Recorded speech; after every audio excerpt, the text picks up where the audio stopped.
देखने वाले इस सैलाबी रेले को देखकर ये समझ रहे होंगे ये कराची है या पंजाब का सिंध का कोई ऐसा हिस्सा कि जहाँ पे सैलाब आया हुआ है जिन्हें न ये कराची है न कोई ऐसा मैदानी इलाका।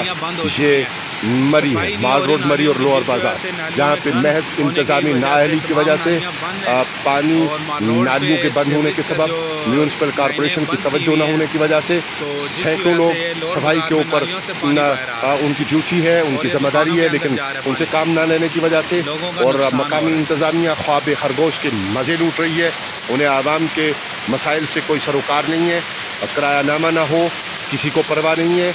रेट लिस्ट ना हो, अशिया का मैयार ठीक ना हो किसी को कोई परवाह नहीं है, मनशियात आम हो रही हो किसी को कोई परवाह नहीं है, कोई इंतज़ामी सूरत हाल काबू में नहीं है। लोग कर्ज़ों में जकड़ी कौम के जिन रकमों से, जिन पैसों से और जिन टैक्सेस से तनख्वाह ले रहे हैं सिविल सर्वेंट्स, उनको एहसास नहीं है कि क्या सूरत हाल दरपेश है।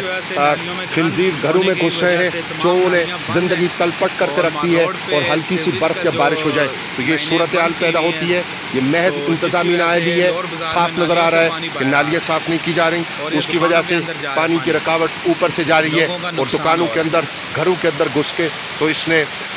इंसानी ज़िंदगी के जो बुनियादी वसाइल हैं इस गुर्बत के आलम में, इस महंगाई की सूरत हाल में उन्हें बर्बाद करके रख दिया है। कोई जो इसको ठीक कर सके?